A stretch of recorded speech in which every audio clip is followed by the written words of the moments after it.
Hello and welcome to another Less Matters podcast. This is one of our series of interviews with certified LeSS trainers such as myself. And today we are joined by the wonderful Jurgen de Smet, a man that I admire and also gain a lot of... I haven't told him this, so I'm hoping this will be like a shock moment for him. I gained a lot of inspiration from. I think the talk that he gave at the Less Matters community back in March was brilliant and it's given me so much to read. So it is an honor and a pleasure to have Jurgen here with us today. Welcome, Jurgen. Thank you, Ben. It's a pleasure to be around and be invited. So you're doing a great job with this. So I love the past interviews that were published. So I'm pretty sure I will love the future ones as well. Thank you very much. That means a lot. I love doing these. I really do. And it feels like I'm getting to know all the other LeSS trainers a lot more. And I think everyone that listens and watches gets to know you all a little bit more as well. And that's the goal of this, really. So to help people, those listeners or watchers that don't know you and haven't come across any of your brilliant work in the past, would you mind giving a quick introduction to yourself? Yeah, let's give it a shot, or at least try to do it in a quick way.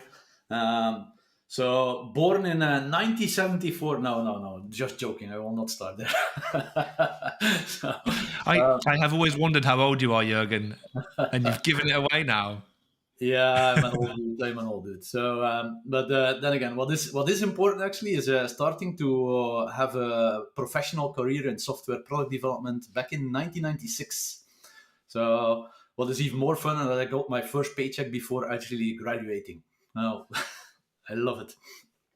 Then again, at that moment in time, I was number 12 as an employee in that organization. Today, they would call it a startup, most probably. Back in the old days, they didn't call this; it's just a small company.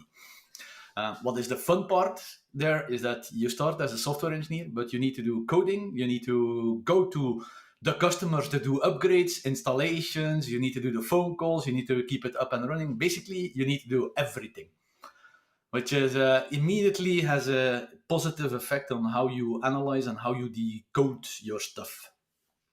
And I think this was a tremendous learning school. Over time, this small company was acquired by Agfa. And Agfa, for the people that don't know what I did there, they can read the case study on LeSS.works, because that was with including the small company before the acquisition. This was about 15 years of my life being an employee basically in the same organization before I became a consultant. When Agfa bought us, they bought Quadrat, the old company that I worked for, and then Mitra, which is another company in the US. And they said, okay, this is going to replace our factory hardware products into a digital world. Just like many other companies that enter into the digital world, what do? They try to manage the software product development in a way that they manage factories. Doesn't work. Luckily for me, I was a kind of a team lead at that moment in time, and all the rules and regulations they put on top of us, I just announced it to the team, and then we agreed within the team, like, we are not going to comply to anything of this. So, and if they ask you anything in the team, then you just say, I don't know. Then they will come to me as your team lead anyhow, and I will get fired. No worries, I'm in IT. Tomorrow I have another job. So, so we went with this scenario, but that's also the moment when I started with Scrum. So back in 1998, I actually started with Scrum. That's the moment when I became a team lead. I was looking for patterns because I knew I became a better software engineer by applying design patterns, actively applying design patterns. So when I became a team leader, I don't know anything about leading a bunch of people. So there must be design patterns out there which I can use. I was browsing around in CompuServe back in the old days. We didn't have the wide internet as we know it these days. So browsing around, I found PMBOK related stuff. I found other program and project management related stuff. But this was all way too much to read. I was like, I don't have the time to read all of this stuff. I need solutions now, not in 3 months of reading. And by accident, I came to the, Oopla or anything else? So a 2-pager on Scrum. It's like, yeah, this must be easy. Damn, was I wrong. It took me a couple of years to actually get it right. But anyhow, for some reason I got it right, because in Agile, I think around 2006, 2007, for some reason they were like, this is going pretty well. Can you do it with another group of people? And then I was like, yeah, most probably. So then I got another group of people where we had 50 people that need to work together in this kind of scrummy thing. By default, I went to a lesser-like approach. In that scenario, they thought, yeah, this is going fine. Can you do it with another group of people? And I went to 100 something people working in a similar scenario. The only thing I forgot to ask Ben was like, yeah, I can do this with other people, and how much will I get as a pay raise? This I forgot along the way. I was A just schoolboy error, Jurgen. What a schoolboy error. yeah, definitely. So You won't for make me, it. No. People tend not to make that mistake twice. yeah, I did it 3 times in a row. Well, you're the world record holder. Well done. Yeah. So for me, it was like I got the challenge, new people, new organization, bigger piece of the puzzle, and then the challenge to unravel this complexity was for me already motivating enough. Apparently, then again, by the end, when we became a manager of like part of management group of 500 plus people in 5 sites in Europe, that's the moment when I did have my pay raise, by the way. So, and at the end, we came up with a less huge alike structure, and that's why we have Agile also as a less case study. This was the one I used to become a less trainer. Brilliant. I will So that's put a in a link to nutshell. that case study in the So show notes. somewhere in 2010, 2011. So I think in 2008 I became a part-time manager. So instead of going full-time in the organization, I did this part-time. You know, the organization was working pretty well. The most problems I had with my peers to get them on board, to help them moving forward, to help them see the same things I saw. I could predict what was coming up, so it was a bit of boring. So I went to the headquarters and said, okay, I want to be a part-time manager. And they were like looking at me like, yeah, but it's 5 sites, 500 people. How do you do this? It's like, yeah, it's easy. I'm wasting my time here and your money. So let's go part-time. And next to my part-time job, I had some smaller engagements in other companies, kickstarting some lean and Scrum-like adoptions in other companies. Also co-teaching some of the Scrum Master courses and Product Owner courses with the certified Scrum trainer out there. And around 2011, I threw away my golden handcuffs. So you're in this golden cage where everything is being paid by the company. So you get your money on your bank account, but also the PC and laptop at home, the phone subscription, every insurance you can think of paid by the company. So I struggled a lot, but somewhere along the way, I was like, yeah, you know what? Pardon my English, fuck it. I resign, I go by myself, I empty my bank account to pay myself a car, phone, all the equipment, and I became a consultant, which I still am today. And I never regret it, even though I have seen black snow, white snow, so the ups and downs financially. I've been recognized this, so it was a scary thing, a roller coaster in that context, but I never regret it, because today I have a hell of a lot more fun, and I can stick to my own values a hell of a lot more than I used to do in the past. So, and I learned a lot. I learned about hardware, software. I learned about telecom. I learned about utility sectors, electricity, gas. So I learned so much, and this is intriguing for me. So the speed of learning is kicking in again, and that's where I get my juice. Voila, in a nutshell. Good enough for you, Ben? It's a pretty roomy nutshell. I do like nuts. I do like nuts. I enjoyed that. And to be fair, I'd never heard that story before. So I was intrigued by it. And I think, and this isn't maybe specifically less related, but I think this is something that people would value from hearing. And I include myself in that, having only given up my permanent golden little cage a couple of years ago. Is that what tips would you offer to people who are just starting out on the consultant route?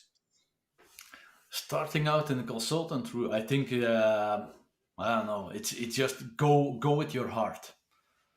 Go where your heart says it's more suitable. I think if you go in the consultant route, it's a roller coaster of emotions. It's not easy, definitely not at the beginning. These days, it's because of the track record I built up along the years.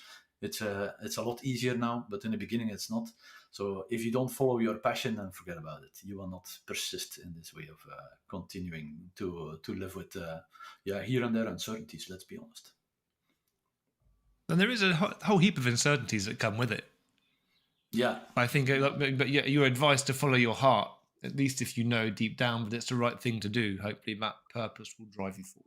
Well, and another thing, what I did is actually very early on started collaborating with others, and then collaborating under the same brand to move forward in this. So this is what co-learning was in the past, what we today have as the simplification officers, and with training in the Boost Your Scrum. And I think you do similar things, don't you, Ben? As you're in the Skills Matter group, it's not you only. No, it isn't me only, but I do work too much alone. I mean, the challenge I find is that maybe there's some tips you could offer me on this. I find that I often get employed for me. And the challenge always was that obviously I don't scale. It's being able to get good people into gigs with me to work alongside. That's the thing that I have always been quite sporadic with. So I love working with people, and being part of the Skills Matters family is brilliant.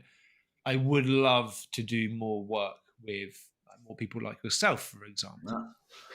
Yeah, scaling yourself is still a challenge, and will be a continuous challenge, I guess. The thing is, if you want to work with people in an organization, you want them to do stuff which you blindly trust it's going to go into an okay scenario. So, and to build this kind of trust, you need to have worked together. It's not because you have a stamp certified LeSS trainer that I by default would trust you blindly in a LeSS adoption I'm part of. So you need to feel each other, work with each other, and grow this relationship to be able to do that. And to feel that and build a relationship, it means you also need to do the work to actually mentor, help, learn from each other, and build a relationship before you can do this. Luckily for me, I started doing this very early on, back in 2010, 11 already. So by this moment in time, I have a couple of people around me which I really blindly trust in their capabilities and their strengths, and I know what they are worth, and they know what I'm worth. So we lean on each other to move things forward and for our clients. Brilliant, nice. It does remind me of some of the work I've been doing around team coaching. And now one of the interesting themes that's coming out of the pre-theory around team coaching is the idea of co-coaching, is to not, whenever possible, experiment with having a co-coach on a team coaching assignment. And I look back and I've got a lot, with my friend Saloni, we did lots of co-coaching. We never knew that's what it was, but it worked really well. And I think this is why I found it quite lonely when I started my own business, because I didn't have her there with me a little bit. So I'm hoping one day she'll come and work with me again. But this is Saloni, Saloni's LeSS story will be coming out in a month or so. So keep tuned for that.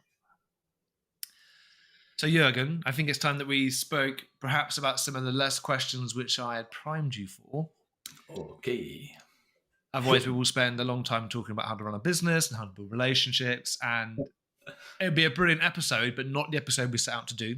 So today, let's get this trainer interview done, and then maybe we can arrange some more time to talk about business development stuff. Perhaps a LeSS trainer roundtable, because I'm sure there's some interesting conversations. Now, maybe, or maybe not. Maybe they wouldn't be interesting, or interesting for the wrong reasons. So, first question, Jurgen, I would like to imagine you're excited, you're keen, you've got the opportunity to work with the company that you've always wanted to work with, and they are seriously considering LeSS. They've been on some courses, they've read some books, they're interested, but they're on the fence. They're on the fence. They just need like a good hard nudge to come off the fence. And you're walking into the office, and you go up to the elevator, and then you get in the elevator, and this is 50, 60 floors, and by complete chance, the CEO is in the elevator with you. And you've got 50 floors or so to give this person a push, perhaps onto the LeSS side. So what I'm asking, Jurgen, is what is your elevator pitch for LeSS? If it's the CEO in an elevator, then I would not even go into an elevator pitch for less. I don't go with elevators pitch for less anyhow. So I don't think it's the aim we need to go for. So it's very useful, Les. I think this is true. That's also why I'm a less trainer, but I would never pitch less. So if I'm in the elevator with the CEO, it would rather be like just starting a gentle conversation and assuming that, pretending at least that I don't know he's the CEO or she is the CEO, and just go with like, hey, do you also find that this is a real mess out here? They will never be able to shut up. They will never be able to shut up and start talking. And at least you understand what their concerns are, and then you can pick on the concerns and move ahead. Very subtle. This would be my main thing. So if the elevator, if the elevator trip is long enough, then I would say, okay, you know what, you need to simplify here. So, and I call myself a simplification officer. So I do have some ideas how to remove the corporate obesity you have to deal with these days. So then we can discuss about horizontal complexity, vertical complexity, spatial complexity, technical complexity, and how to get rid of this in a very nutshell. So horizontal, consolidating all different roles that you have in this thing, but vertical, all the layers and reporting structures, make it simpler. And now something very tricky for a less trainer, also the spatial complexity. So setting up for remote and complete distributed working. And something many people tend to forget, but is actually crucial, is removing the technical complexity. So going into the decoupling, good deployment, testing practices, and so forth. So, you know what? For organizations that endure, simplicity will bring its own rewards. And by that moment, he needs to step out, and then we can, at least I hope, we all created curiosity. That's the only thing you need to have for people. You need to create your curiosity. If there's no curiosity, you cannot, push somebody over the edge as you want to go there. So the only thing I want in this kind of conversation is curiosity. Do you find you can create curiosity by being curious, or is there another approach? I think that's step one that you need to have. You need to have this curiosity yourself to understand the context of the other person. So if you do not have an understanding about the context of the thinking of the other person, then you cannot also pinpoint where can I push the needles a bit so that also curiosity is triggered on the other side. And you mentioned a few different forms of complexity when you were talking there. Just so our listeners, if they're frantically trying to take notes, and to save them having to rewind, I hate it when that happens. You get all this great information pouring out, and having to rewind and find it. Could you go through those types of complexity again? Yeah, there is this kind of horizontal complexity where you basically consolidate the functions across the enterprise.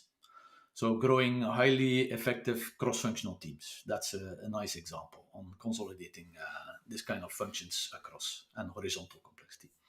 If we then talk about vertical complexity, it's more about shedding obsolete roles, layers, and reporting structures. So, roles that are there to mainly coordinate or report or things that are non-value added activities, for example. So remove many of those roles so that you become more lean and practical.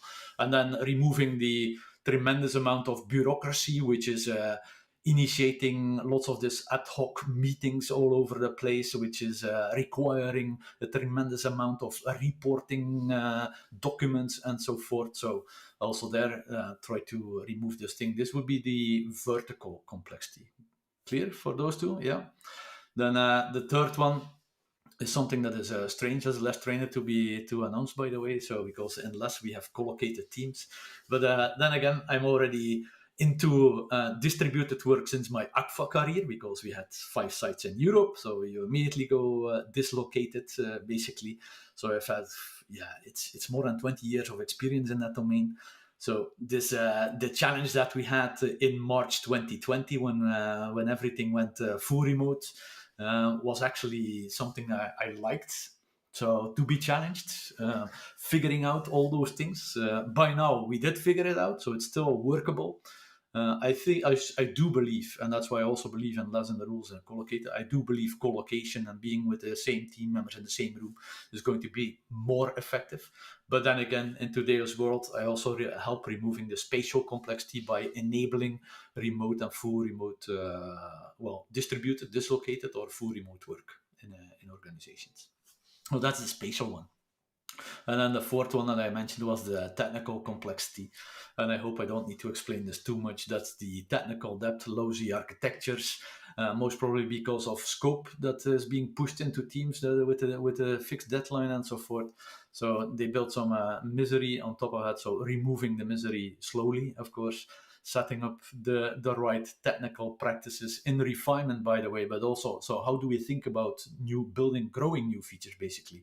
How do we then start growing those new features with code and automated testing, living documentation, decent build pipelines? And in build pipelines, I can go pretty hard, by the way. So for example, if people commit code and some of the tests fail, which we identified as those are the ones that are good enough, which we finally really need to look at. If one of those tests fail, then they get, for example, 2 hours to fix it. If it's not fixed, the code is reverted. So you can automate this kind of stuff. So this is helping in the technical complexity. So those are the 4 different levels of complexity I want to at least try to address in corporate environments. Fantastic recap. Thank you. I think that'll make it easier for people to digest now having had it twice. So thank you very much for that. Super interesting. Now, you explained a little bit about your LeSS journey earlier, about how the small company, or as perhaps in the more modern parlance we would call a startup, the small company you worked with was bought by Agfa, and then you happened to be successful using something that looked like LeSS. Because the next question is, did you choose LeSS or did LeSS choose you? So it's interesting how people choose to interpret this question.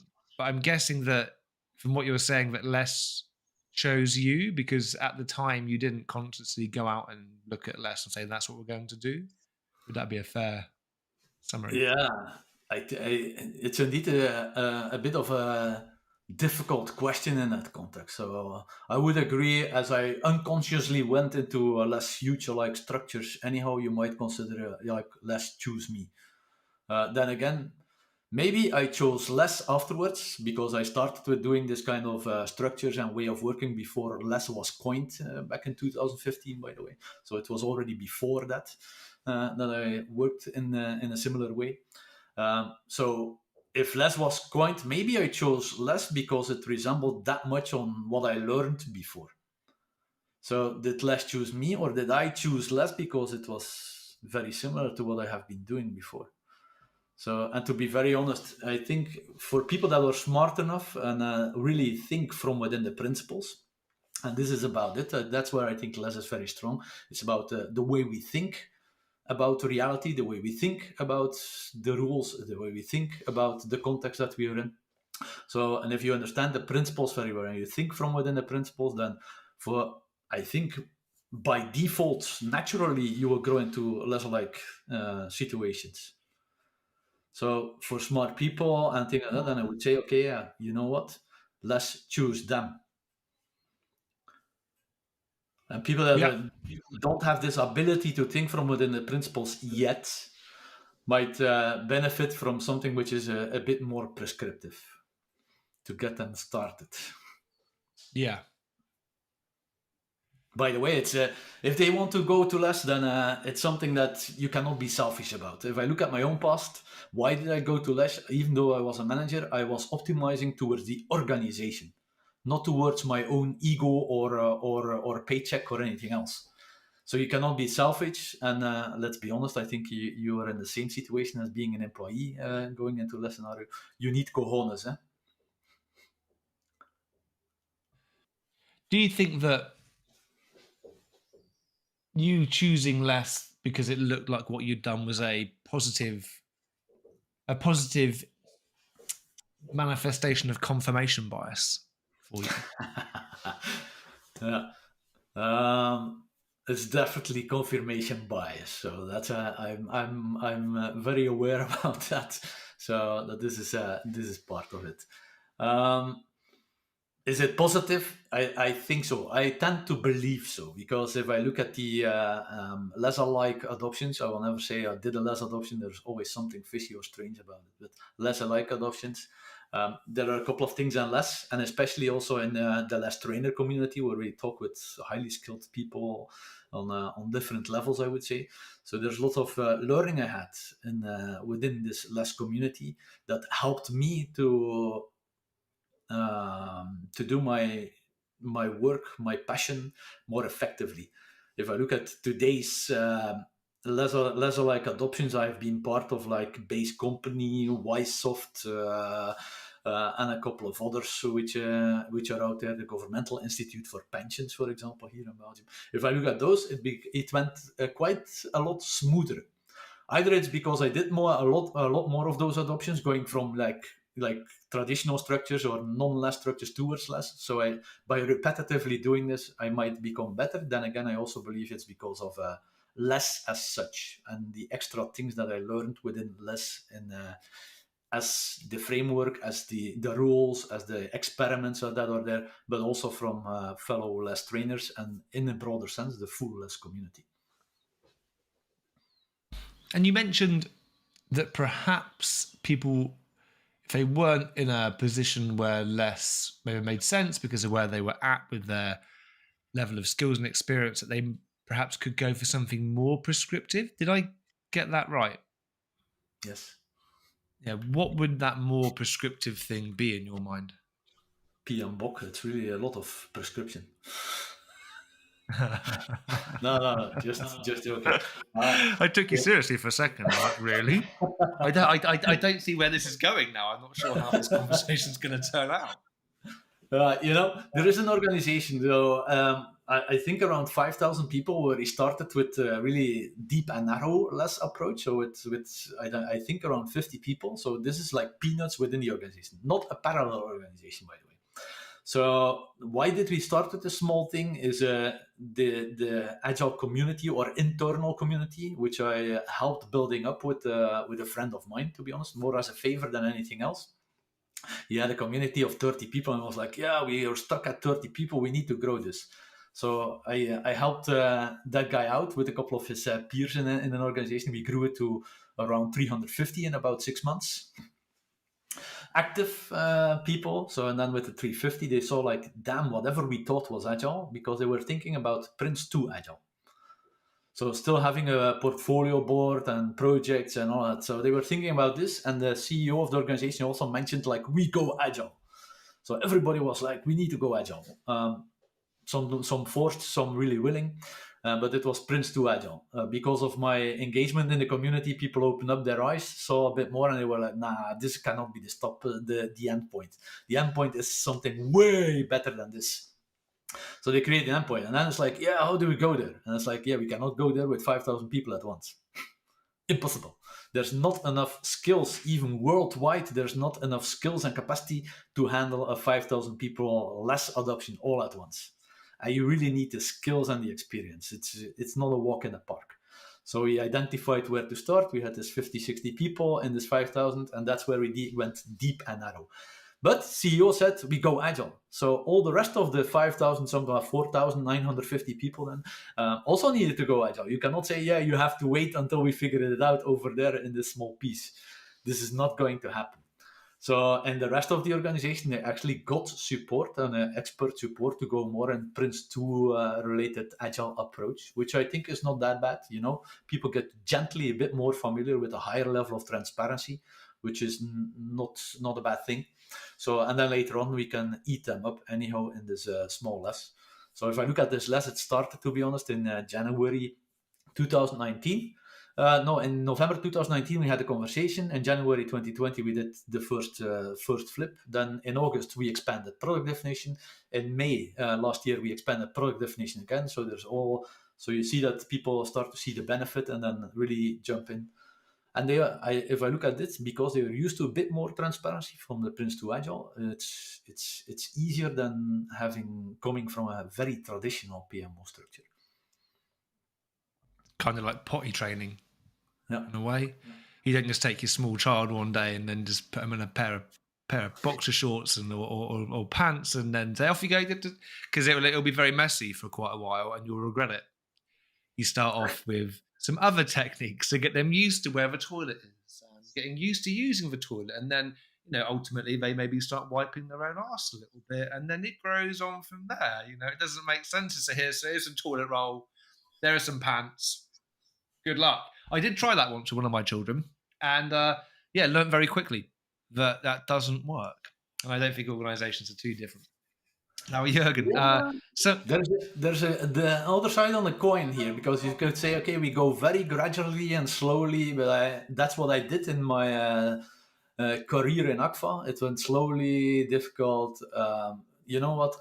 Today I would never do this again in this way.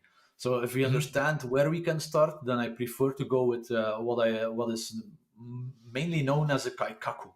Kaikaku is a noun out of the lean world, where it's like we go for a radical system change.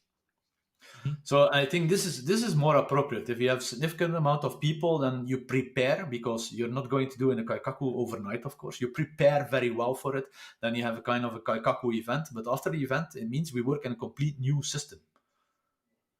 And before that, you worked in the old structures. This kind of slow growth is pretty painful.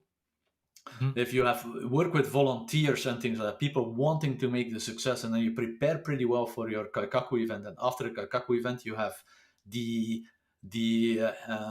assumed impact will come a lot faster. Yeah. And because the assumed impact comes faster, it's being felt more often within the rest of the organization. And then other managers or other people in the organization will notice it and feel it, and then also become more of volunteers and voicing up, I want this as well. If you go too slow, then you don't have this feeling kicking in. Then the small change, and over a long time, you will have the similar impact, but it's spread over a long time period, which is a different feeling within the organization, of course. We lose our sense of urgency. I think having that sense of urgency, there's a lot to be said for having a bit of pressure on it. I agree. Now, you mentioned Kaikaku. Is the best resource for people to learn more about your approach with that the talk you gave at a LeSS conference a couple of years ago, or is there another resource that I can pop into the show notes for people? Yeah, zooming in a Kaikaku event, which I did at a LeSS conference in Munich, is a very nice one. This is more details about the Ysoft initial Kaikaku event, which is not bad. I think one of the more appropriate ones is one we did for what is it? Alexei, Scrum Ukraine, or okay. So we did an online session during COVID period where we discussed and gave some insights in 3 different Kaikaku events. So one that was done by Ysoft, which was a 5-day event, but also the one that was done by the Governmental Institute for Pensions, which was a 2-day event. And I actually added something on top of that from a utility sector client I was working with at that moment in time, which was a 4-day event. So depending on context, it's completely different. There's no copy paste in this. You go from a system to another system. You need to understand the current conditions, your goal setting, then see, okay, what's your next step? So pretty much the lean improvement kata approach. So and this way I move forward. I think this would give you more context, more insights. Okay. So if a good starting point for people, and then if they did want to, I'm talking for my own purposes here somewhat, if they wanted to learn more about it and put themselves into a position where they could comfortably practice this, do you feel that those videos would be enough, or is there something that you offer perhaps to help people learn this? I do offer to for other people to learn it, but then again, those are all people that I work with in already for a longer time period, or it's the people in the organizations I'm going there to actually support and make it happen. Um, it would be nice if I could give this in a 2 or 3 day course or anything else, but I think this is not even slightly possible. Just like, to be honest, the 3 day CLP, it's a nice jumpstart, but thinking now like, no, I can do this, I think it's also an illusion. There's so much behind it that you need to understand. There's so much for example, understanding the current conditions. People go into conversations. I try to avoid conversations at the start. I want to have access to the work systems where people do the work. I want to have access to code bases to build systems. So, and I go with exploring what I would call at the gamba, and build my own assumptions and hypotheses. And only then I go into a conversation, because humans are generally either too positive or optimistic, or too pessimistic. So if I go into a conversation with you, Ben, I don't know where you are at this moment in time, then the only thing I can do is try to see in your body language, in the words that you're using, and then try to evaluate, is it now the real truth or not? If I did my assessment before and then I talk to you and you're very pessimistic, within 2 minutes I will understand where you're at, and then I can put your words in the right context. And at the same time, you can validate hypotheses, which is pretty important. And then it's like, okay, if we turn it around, understanding what kind of pain is acceptable if you do the Kaikaku, after the Kaikaku, what is acceptable and to be dealt with after, what do we need to make sure we prevent before we're doing it. So, and finding this balance is also something that comes with experience and not with reading papers or anything else, unfortunately. So no course, no horizon then. And I still maybe some like e-learning modules, Jurgen. You know, you can just chuck some stuff online, let people buy it. I'm going to wink at for those that are listening. I'm going to wink at Jurgen now, so he knows that's a joke. To be honest, I think I already shared quite a lot of this information, so not the nitty-gritty details. And I have been thinking as well to how can I, like you mentioned, how can I clone myself? Cloning is not going to work, but maybe creating a repetitive online MOOC-alike courses might indeed be useful. The right approach and the right subjects and the right things, and then you need to have time to do the scenarios. And I don't like to write stuff out too much. So I'm not that kind of person that likes to write stuff out. And if you want to do this MOOCs very well, then you first need to create and write your full scenarios. And this is something, as I don't like it, but I do like doing the job. So I do like going into organization, helping people to get through it and learn on the job. So, and because there's enough of this, then the things I don't like gets like postponed continuously. It's already 3 years I say I need to do this, and it doesn't happen. It gets to a certain point where it's got to a certain age where you have to, so realize that maybe you'll never do it. Yeah, maybe, who knows? It's all as the best bit of advice I was ever given by Kareem Harbert was when he said to me, "It's just a case of understanding your priorities," and that was all he said. And to this day, I always look at what I'm doing and say, well, these are the things that I'm enjoying, and there's other stuff that I feel might be really enriching, but right now, like, I haven't got the time to do that. So down the backlog it goes. And then it's indeed about priorities. I love the sentence about priorities. For me, my priority is having energy at the end of the week, having joy and a smile on my face, week in, week out. Because this smile and joy that I have is spreading out to the rest of my family. So this is what I want. At certain moments in time, and there has been moments in time where I didn't feel this energy anymore. I didn't feel this passion kicking in too much anymore. So something I did is this kind of stuff here. So this is a time tracking tool, by the way. So which is 8 cubes, so I can easily move it around. So for now as well, we're time tracking. And then at the end of the week or during the weekend, I take about 10 minutes to see, okay, how was my energy at the week? Do I have a smile, not a smile? I might even ask my wife, how did you enjoy me and myself this week? And then I look at my time investment. So am I understanding when do I have the energy? When was my surrounding feeling also this kind of positive energy? And then looking at what did I do the last week, and then readjust accordingly is pretty useful. So, and that's where I see being busy with customers, with people, at the clients, helping them moving forward, getting this thing really done hands on, is bringing me joy. So this is I optimize for doing a CLP course or a provisional CLP course every now and then also brings me joy, but I don't want too many. So that's where I put a restriction at maximum 20, maybe 25% of my work time can be training, and all the rest needs to be do this stuff. I thought you were going to say a maximum of 20, 25 courses a year or something. I was like, wow, that's a lot of courses, Jurgen. How do you find the time? No. Do you sleep? No. Right. Luckily for me, not that case. Not this case. No. We should move on. There is a question that I'd love to ask you, and perhaps I'll save it to the end. So if you stay listening to the end, you can hear this question that's really on my mind, and it will loop back to this. But let's move on, because there's one more question that I want to ask you. So, Jurgen, what's the one thing above all others that you love about LeSS?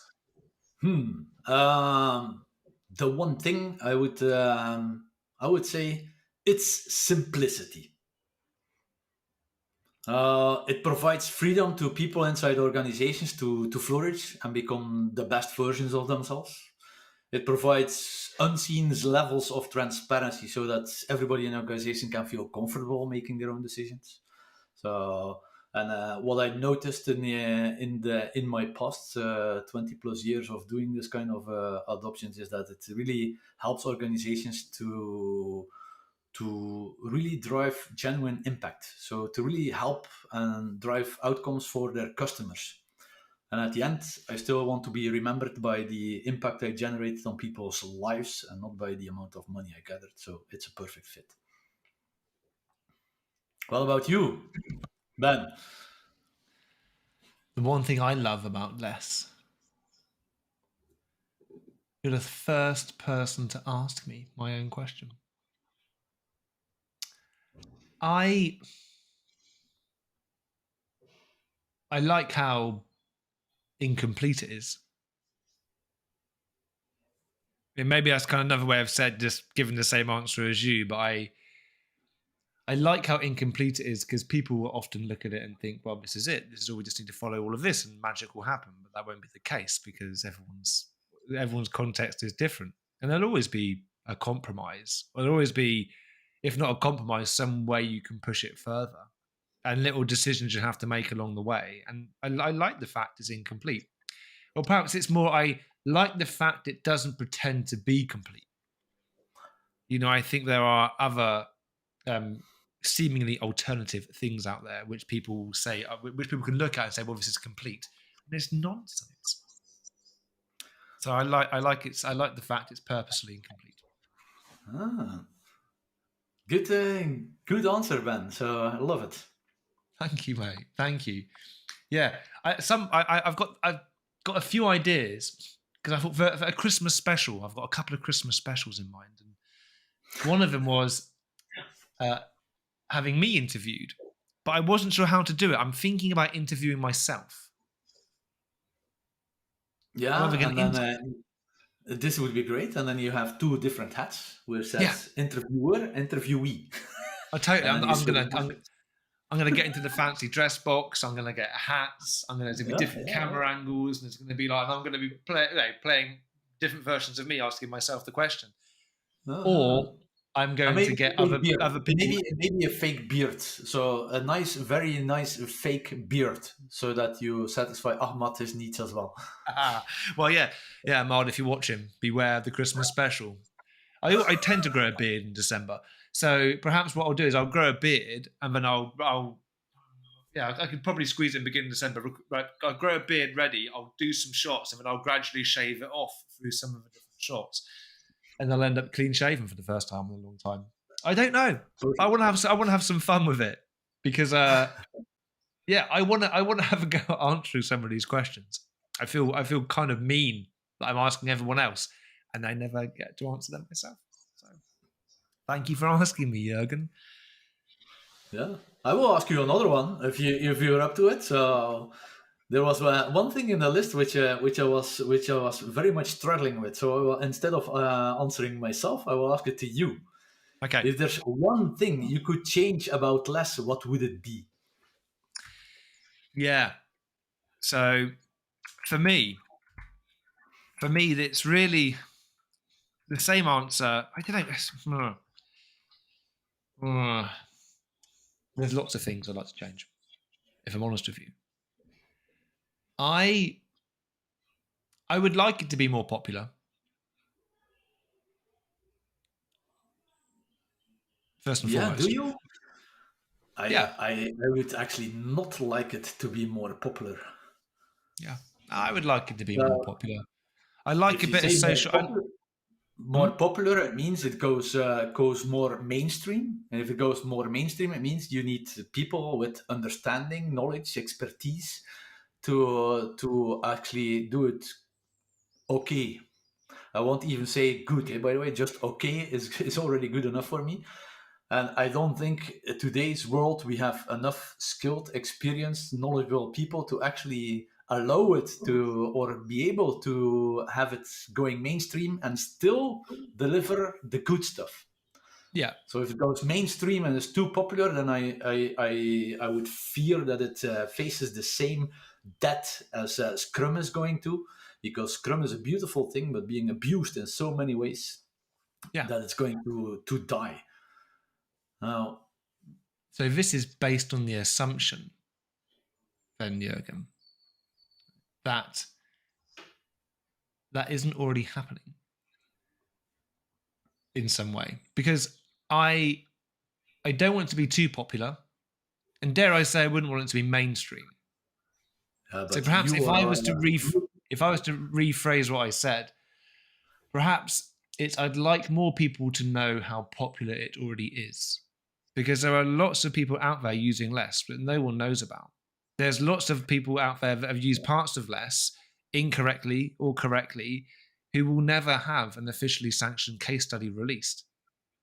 yeah, and And that's something I feel happy and unhappy about at the same time. There's lots of people out there that say we do less, but if you have just even a quick glance at what they think is less, then it's not. But they announce it as less, and that's where bad names come from. You know what? I today as well. I'm helping a client since December last year. So we had our first Kaikaku last week, by the way. But I don't even say less. So I actually really announce it to them. You go multi-team Scrum. And they, yeah, but we use less practice. Yeah, we have some of the less IDs integrated, but we are not less whatsoever at this moment in time. So, and there's still a long way to go if we want to get there. So that people would not even say we do less, but just like we are doing multi-team Scrum and we have the ambition to go more into a less thing, and that's it. yeah, and I think and it'd be nice to have more people hear about that kind of thing. So Jurgen, thank you very much for asking me that question. It's nice to be given the opportunity, and it was nice getting the opportunity to explore it a little bit with you. So what do I mean? And perhaps it is that I wish more or less stories were being shared so that people were able to learn more about the people that already are using it for good or for ill, whichever way it works out. Now, Jurgen, the next question I would like to ask you, sir, is what has been your favorite LeSS adoption so far?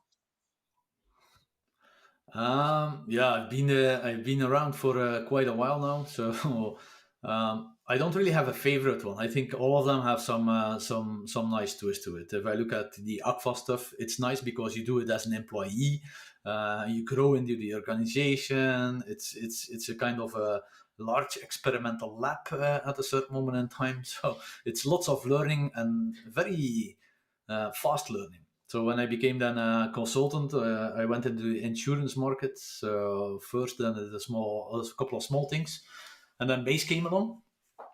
And if I look at Base, then what I really loved over there is that normally when we do this kind of lesser-like adoptions, we are the ones with the experience, and we are the ones actually pushing the boundaries of the comfort level with the people within the organization.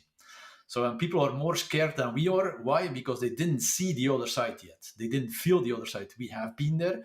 So generally, we are the ones pushing the boundaries. And in base company, it was the other way around. As soon as the C-level management saw the benefits, and then Suzanne Calder, I will never forget her, by the way, so was CTO, CIO over there. She was pushing the boundaries, even my boundaries.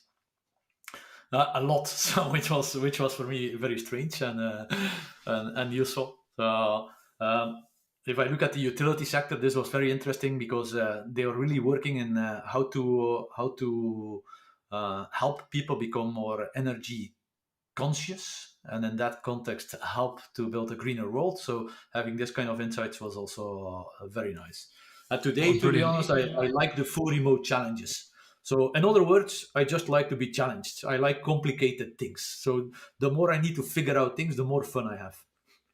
Then again, at certain moment in times, I want the yin-yang to come in. So the yin-yang, meaning in corporate environments, you mainly give energy.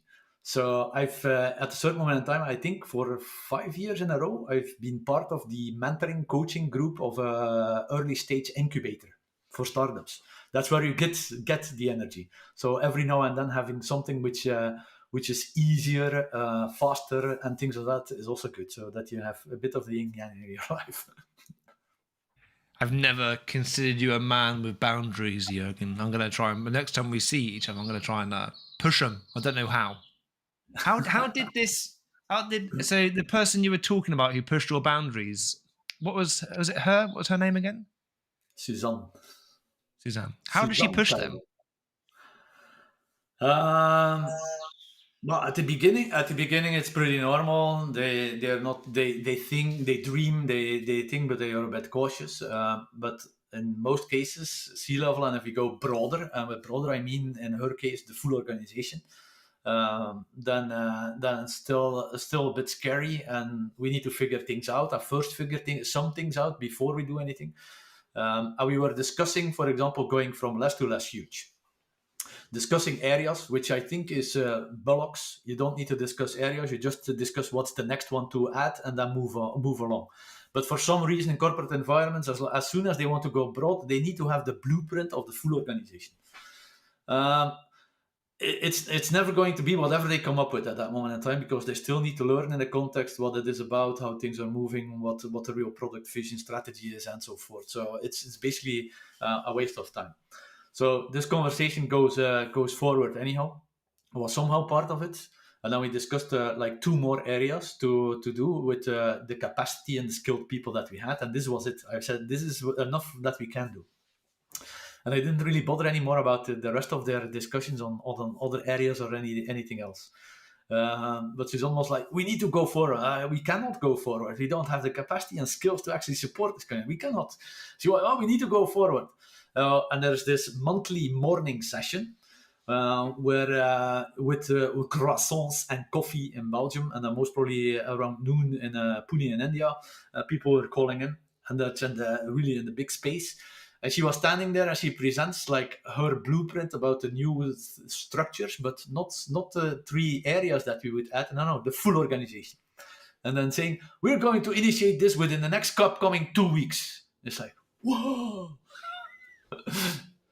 And to be honest, Ben, still today, even reflecting that much on the situation, because to be honest, when she announced this, it took about 6 to 7 months for the organization to recover. To really recover and move forward again. So, and then it went smoother, by the way. So it's not that it's a complete bad thing. Even still today, if I look at the 3 years that I supported them, and if I look at the start versus 3 years later, then I'm really doubting if you would have said, okay, those are 2 areas, and then again 2 or 3 or 4 areas, and do it more gradually, if it would have been better, worse, faster, or slower. I'm still doubting very much. You cannot compare because there's only one scenario where we have the evidence for. But I'm always thinking like, I would most probably never have done it this way. I would go the other way. And would it actually have been a better scenario? Yes or no? We'll never know. Nope. But I've got this. That is Suzanne, her magic now, because I will never know, and that's I don't like to never know. I just had this image of her announcing it and then just like dropping the mic and walking off. No, not at all. No, not at all. I think she's one of the more amazing leaders in organizations I've been the honor to work with and get things moving forward. So, thank you for that, Jurgen. Beautiful story. I could when you mentioned croissants as well, I could smell them. I was there with you. So next up, revenge time for me. Jurgen. Revenge, Ola. Well, actually, hold on. Have we already spoken about this? What would be the one thing you would change about LeSS?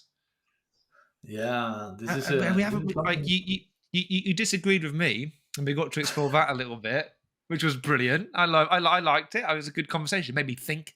Made me evolve my opinion. So, Jurgen, what is the one thing that you would change about LeSS if you had a magic wand?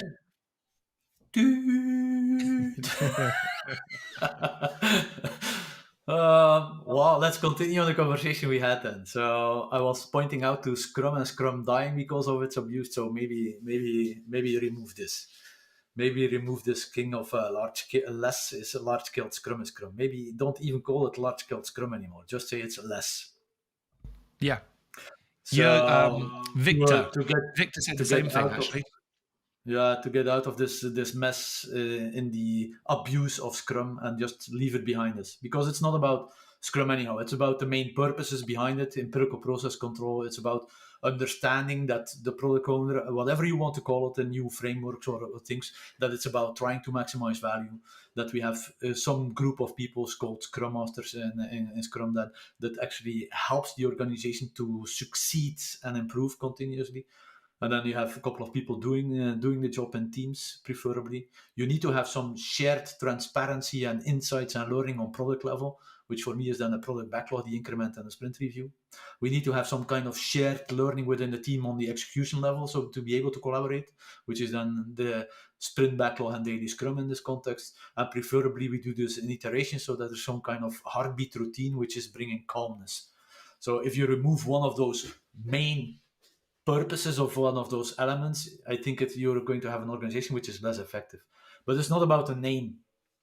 So, and it's mainly about the thinking behind it. So for me, it's like maybe just ditch this kind of Scrum connection. I'd get behind that one. I think that I don't know. I think ditching the Scrum thing and actually maybe even, I don't know, it'd be interesting to take a fresh look at it.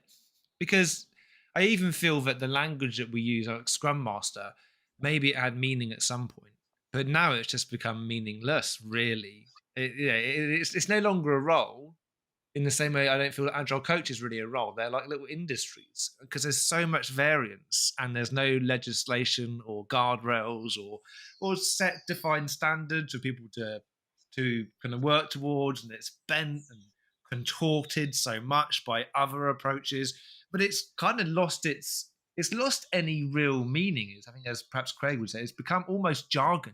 It just means different things to different people. If you can't go up to someone in our industry and say, what does a Scrum Master do? And you go to 5 different people and they give you all very different, contradictory answers, then what is a Scrum Master? I would love to, if we were to say ditch Scrum, we have team coaches. And we've got team coaches that work throughout the organization. And some of them work at a team, like across many teams. Some of them work at the development team, the programming level. Others work with a leadership team. But having real effective team coaching based upon proper professional team coaching standards, which really isn't a million miles away from what a Scrum Master or an Agile coach should be. I think that could be, for me, I'd find that quite rejuvenating. The thing is, like, you can try to re-educate the world. So which I at least try, because I have seen and I have felt the beauty of Scrum, by the way. So I want to re-educate. I know I'm Don Quixote fighting windmills, but anyhow, I'll try. So, for example, in Ysoft, to now come with a real example. So they went less huge. The case studies have, well, the conversations have been there many times. I think it's amazing because they went with 13 teams on one backlog within a LeSS before even thinking about less huge. I love it. But at a certain moment in time, they also want to hire Scrum Masters, but Scrum Masters as it is intended to. So Scrum Masters that collaborate with each other to address the organizational level, the product ownership, the team level, but also technical excellence. So all of that stuff together as a Scrum Master. They put out a vacancy for a Scrum Master. And then the only thing they got, and now I will try not to be too hard on this, is highly paid team secretaries. Applying for the job. So they were like, yeah, you're not skilled. So because they had too much of this coming in, because people didn't read the content of the vacancy, they just saw the title, boom, off they went. So they didn't even read the content. So this is causing lots of waste in filtering out all that stuff on the Ysoft side. So at a certain moment in time, they just said, okay, we're not going to have Scrum Master anymore. We just call them coach. So now they have coach, and if you have an application coach, you will need to read because it doesn't mention anything. It's not agile coach, it's not business coach, it's not technical coach, it's not team coach, it's coach. So you need to read. So by doing that, they actually got the right people coming in and really supporting. And I hate it. I hate the agile world, by the way, in this context, because we used to have Scrum Master. Scrum Master should have all the levels. And then we somehow, in the world, Scrum Master have been reduced to you need to work in the team, with the team, be the team. It's basically being a team lead in the old behaviors. And then we have agile coaches that work in the organization.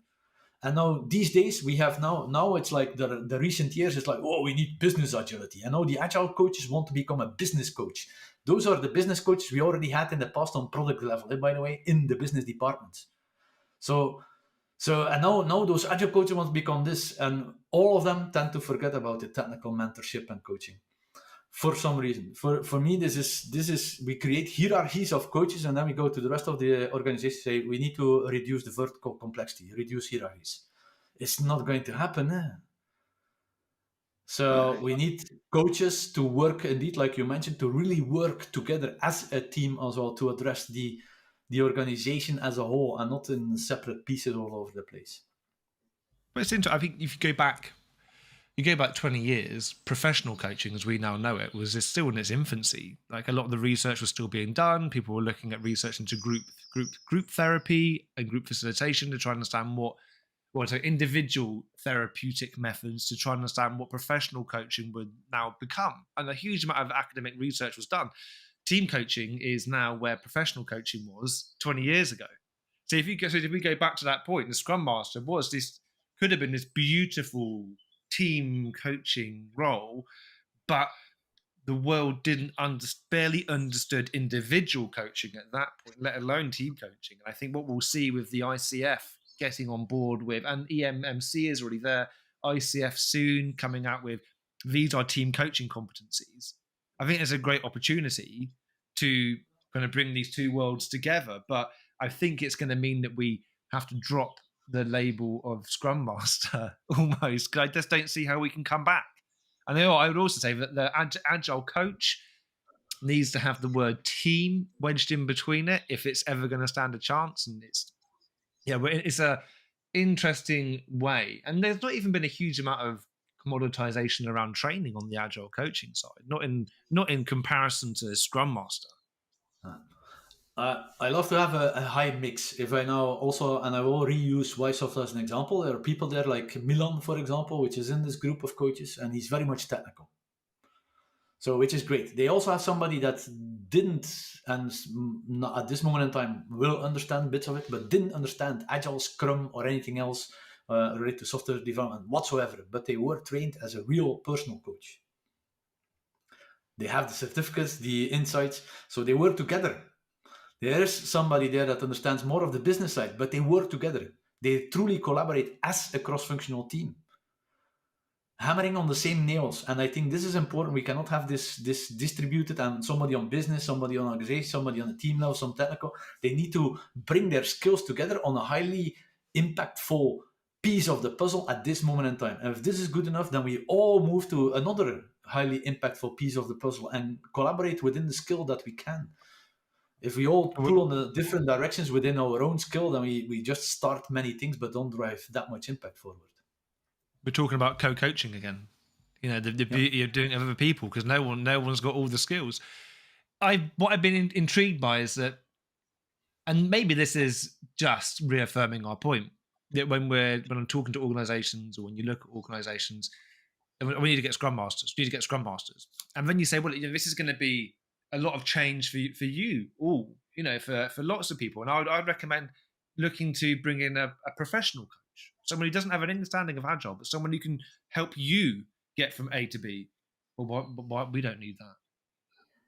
It's like, well, why do you want a Scrum Master? Well, someone needs to book the meeting room. Someone needs to send out the invites. Someone needs to make sure that everyone's got things to do. Someone needs to fill in the monthly, weekly reports. Oh, okay. Okay, right. So, have you heard of this thing, coaching? Have you heard of this thing, mentoring? But then they don't see it as a problem to be solved. I think because their mindsets are still in the old traditional ways of having a lead and having someone who acts as secretary for the team. And I think that's why the Scrum Master role is too far, almost too far gone as an industry. Do you think that people don't understand? Because to what I have experienced now in the last decades is that on C-level and really business people that make tough decisions that have huge impact on business outcomes, but also on the lives of everybody working in the organization, by the way. Many of them have their personal coach mentor next to them. Many, really, a lot. So if you go really on top of this kind of corporate environments, then most of those people that are sitting in have their personal coach. So they do know about coaching, they do know the importance, they do know the impact it can bring. It's somewhere between the top and the bottom that it most probably gets lost, but just like many other things. I want, so I fluffed that sentence, whatever I was going to say, but professional coaching, because of the rigor that's been put into it, and because you've got people like the ICF and EMMC and the other body escapes me, overseeing it, laying out code of ethics, because you've got officially, you've got people out there who supervise, and you have individual supervision and group supervision, and lots of times people will seek supervisors who are properly accredited from like the ICF for supervision, and they can go up and say, look, here's my code of ethics, I'm under supervision, here's loads of research into professional coaching. I think that's really helped make a really strong case for coaching, and this is why we see so many very senior people in organizations really embrace coaching as a thing, because it really works. But it's been proven through academic research, rather than a lot of the stuff in the Agile world is a case of all too often like deductive reasoning, looking back at something, saying, oh, that's kind of like what that thing there says, so it must have been that thing there, so that thing there must work. It's like, well, no, because what happened there, they didn't actually try and apply that thing there. They didn't even know that thing existed. Thing B didn't exist. They just went ahead and were successful. So you could look at what they did to be successful and relate it to loads of stuff that people have written about since. But at that time, no one knew anything about that. They were just successful. I think we've had a lack of academic rigor in the Agile world. Yeah, Ben. Now, something else. If we say we need to only go with the things that have been proven by evidence, reports, and real research to be successful, then we will never innovate. Absolutely, and I'm not saying that at all. But so if you look at Agile and the iterative, it's also to at least help organizations find their creativity back, find their innovation back. So I'm okay that it's not all on evidence and that it's by good reasoning and good thinking. I'm okay with it not all being on evidence. I'm not okay with it being on very, very, very, very little evidence. But this reminds me of the conversations you have in organizations when you go in there and they say, we want teams. Great.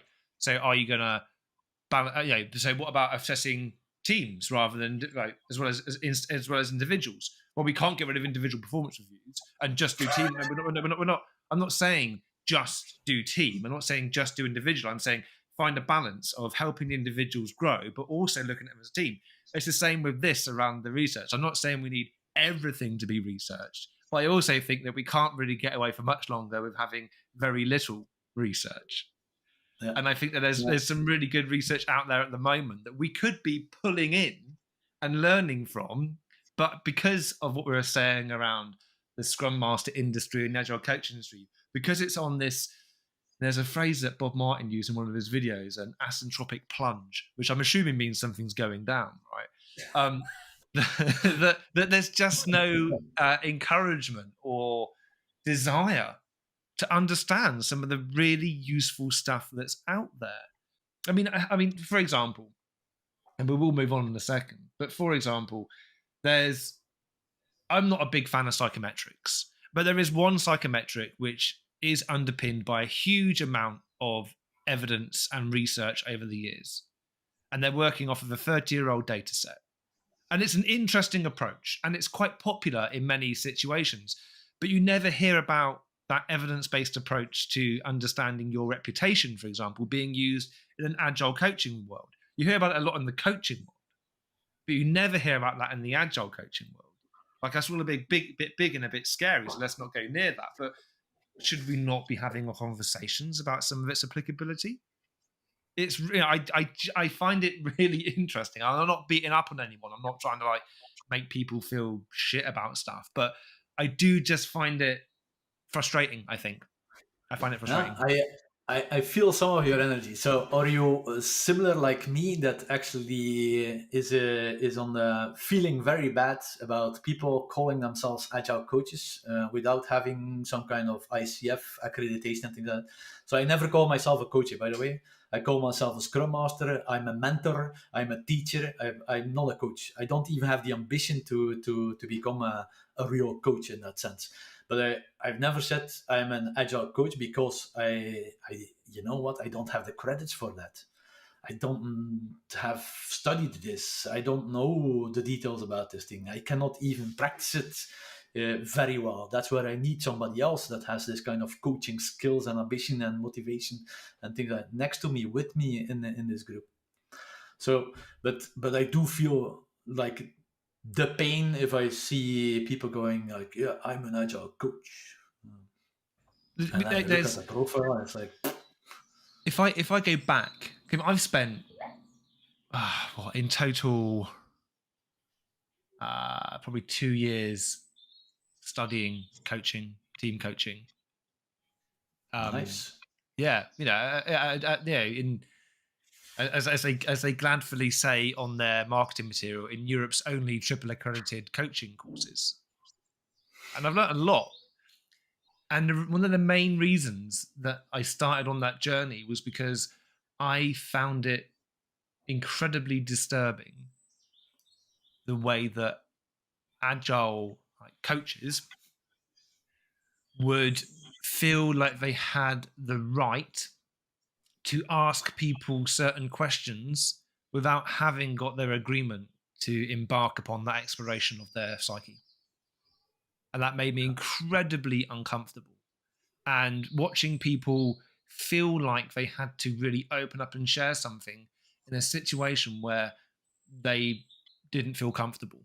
But because this coach was very pushy, they were really going for it. And the complete lack of what we would call contracting, what I later learned was called contracting, really disturbed me. And that's why I wanted to go on the professional, individual and kind of team coaching journey, so that I understood this and I could consciously do it and I could act ethically and help people in a compassionate way, not just in a spin the powerful question wheel and figure out who I'm going to make to feel awkward in this group right now. So which leads me back to where we started as well, like learning from the LeSS trainer group, but also in broader the LeSS community. You have this ambition, you have this urge, you feel the need. I need to understand this more. You have a motivation for it. I don't, but I'm pretty sure I will grasp some of the things from your conversations. So I think this is for me good enough to be able to, for example, if we would engage together in a client, to work together with you. Because now I understand what you're strong in, what I'm weak in, and then I can lean on your shoulders on those things. And this is why I think this generalizing specialist is important. So you need to have a bit of overlap, but don't own it. So Yeah. if I understand a bit of your thing, then I can really collaborate with you. If I do not understand anything about it, then I can also not collaborate. Yeah. Well, then we can I'm grow. happy you're motivated. You go in there. So in next trainer meetups and restaurants and pub things, I will try to pick your brains in that domain. I've got so much I can share with you, so much I can share, and I think that maybe by the time, no, not by the time this podcast goes out, but the sister podcast of this one will be launched maybe the month afterwards, where it's going to be focusing on the professionalization of agile team coaching. Is the goal. Nice. So let's see. But no, pick my brains. I've learned some really awesome stuff. Right. What's the most one? So what is the one thing that you find like this is a key element and not that difficult to master?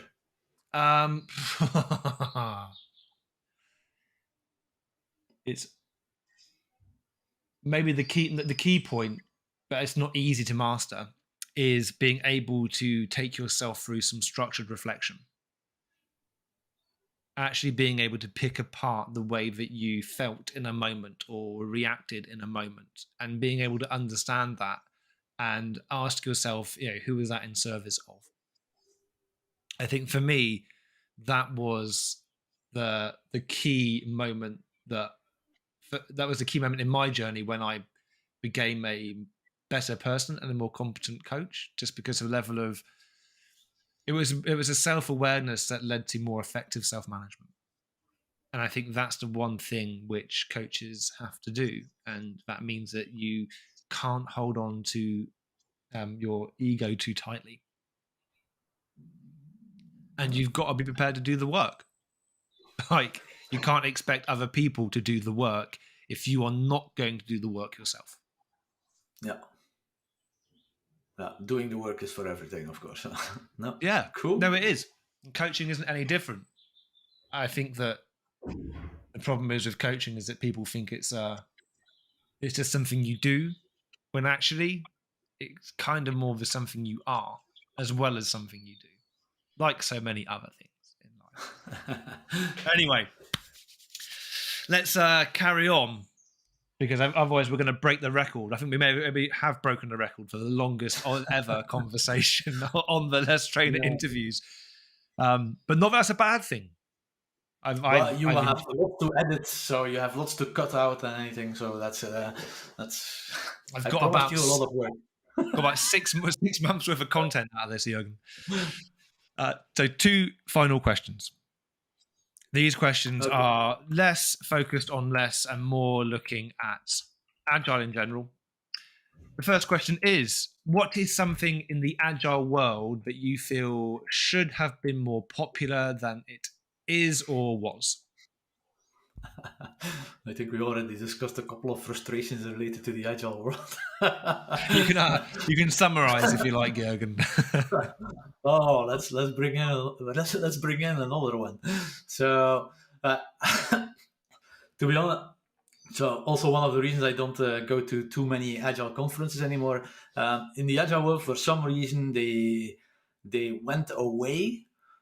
Too far away, I guess, from the technical excellence. So in growing features, growing products in that context, it's refinements, coding, all the rest. So testing, architecture, deployments, monitoring.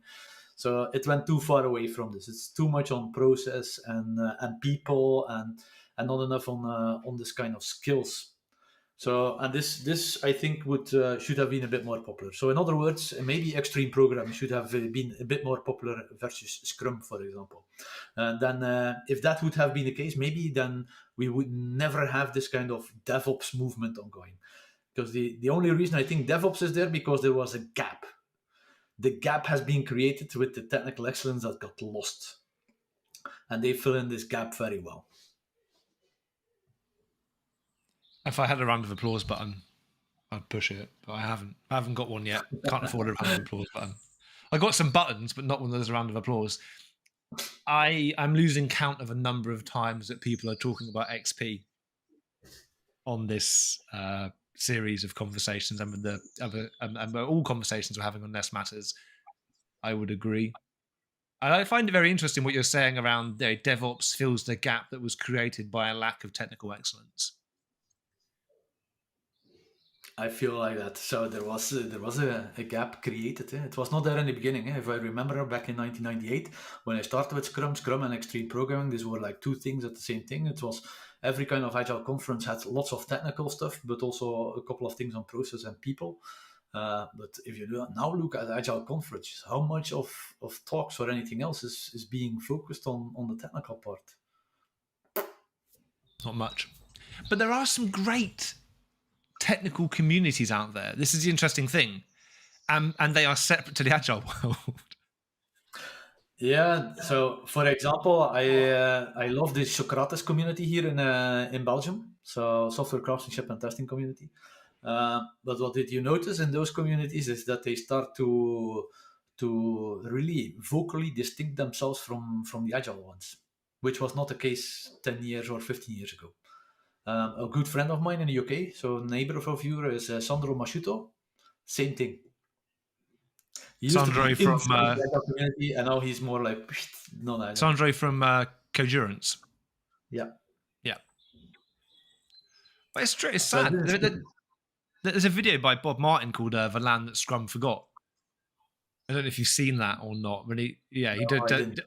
Oh, it's just I mean, whether you like Uncle Bob or not, it is an interesting historical tale of when Scrum diverted, because essentially he talks about he was running XP boot camps and they had an office space and doing training there, and then Ken Schwaber turns up and says, "Oh, can I borrow one of your training rooms for some Scrum Master training?" And then really quickly kind of said, "Thanks, Bob, but we're gonna have to find another venue because we are just selling so many tickets." And Bob was like, "How we get a good number of people coming to our XP boot camps, but how is he getting all this developer demand? And what is so special about this course that's causing all of these technical people to learn about this Scrum Master thing when we're getting, not quite as many on the XP side?" And then he looked at it and realized that most of the people that were going to the Scrum Master courses were project managers. And in the story, he says that that's when it all began to go wrong, because technical people never wanted to learn about Scrum. It was always project managers who learned about Scrum, and in turn, then they carried the torch. Yeah, it's still the case these days. Yeah, so many organizations, 20 years ago it was bottom up. Today it's top down. Management is having this kind of FOMO, fear of missing out. Everybody's doing Agile, so we need Agile. So they don't even reason anymore if it's useful or not useful and why, but it's just like, yeah, everybody's doing it. So it's going top down. And if you then say, for example, we need a full week to work with the team, really team based on decent mob programming and growing skills and test driven and all of that stuff, figuring out requirements in a different way to grow instead of build and so forth. We need a full week. Then they go and look at you and like, "Are you crazy?" Maybe I am. Even though that's the cornerstone to make it work. If this doesn't work, this is also why I love Bas's talk from the last LeSS conference. To actually get to real teamwork, then this kind of technical, actually calling it technical practice is already a bad thing he mentioned, but anyhow, these technical practices are crucial. Now we could continue on this for a very, very long time. We could. I was just making a note there to make sure that I put a link to Buzz's talk in the show notes so people can get there. The problem with show notes is that there is a character limit. So I have to be quite picky about what I put in there, but I will put in that talk from Buzz. Cool. Should I start adding more acronyms and other stuff in there? So I think we had enough of that. We've had enough of that, Jurgen. Maybe I'll put a link in to the LinkedIn post where I shared articles for all the acronyms you mentioned in the Less Matters community talk. That's not a bad idea. I will put a link into the talk just to cover off all the acronyms. So then the last question, and you can answer this or not. It is your choice. All like all the others weren't your choice, but they were all your choice. But this one, maybe you haven't got anything in mind. But what do you think is going to be the next big thing in the Agile world, for good or for ill? What do you think it might be? I thought about this, and to be honest, I think about this myself as well because I see Scrum dying and all the rest of things. So, but I really, to be honest, Ben, I have no idea whatsoever. The only thing I am very sure about is that the next big thing coming up will embody the same principles and thought patterns as we have in LeSS because they are timeless anyhow. So they've been there for a very, very long time. So they will be somehow incorporated in whatever is coming up next. So, and at the end, it's about the way we think, and it's not about the next fad out there, isn't it? And whatever the next big thing is, in the end, it will end up being. It's interesting. I think I was going to say it would end up being jargon in the end. I think that if I compare it to the professional coaching world, in the professional coaching world, things haven't become jargon because it's underpinned by people who hold the torch with, as much as possible things that have been proven, rather than stuff we're playing around with. It helps. While you are announcing this, there's something now in my head popping up. I did this kind of distributed remote things already back in 2000 and I don't know 5, 3, something like that. So it's a hell of a long time. I'm already working with this kind of situations. I also got pretty familiar. I educated myself in different ways on asynchronous, synchronous things. So for a long time. I think somewhere in 2008, I even engaged with collaboration superpowers from LeSS, where there's more remote experts talking and discussing and sharing information. Very, very good community, by the way, to keep being learning and find new stuff. And then COVID kicks in, and then suddenly everybody becomes a remote distributed worker expert. It's crazy. It's like, we were with a few before COVID, and since COVID hit, look now, like remote expert or hybrid working, everybody is an expert. It's crazy. No, it is. It is. I never worked in a 100% co-located situation in my professional career in banking. There was a few teams that I coached who were maybe predominantly co-located, but by and large, we were always split across at least the UK and India, if not other countries in between and the other way. It was always the way. But kudos to people like Miro for capitalizing on this, with their and just their rampant growth and their Miro certificates you can get now, and the Miro University, is it? Or the Miroverse? That's it. Blimey, good on them. Good on them. But now everyone's an expert. I do like Miro, but I also like Muro very much. For me, that's 2 hands on one belly, by the way, so I don't really have a preference on one or the other.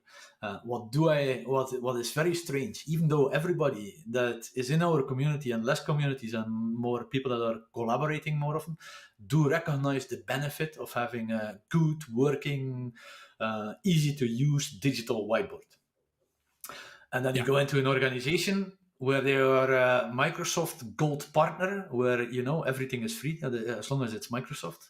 And then you come like, we need a good digital whiteboard, and then come at Microsoft whiteboards. It's like, this is not what we meant to be. From my past customer, when COVID kicked in 2020, there, I think I paid for 1 year and 2 months on their Mural licenses myself. Because I didn't want to work in this Microsoft misery. So I paid it for myself for them.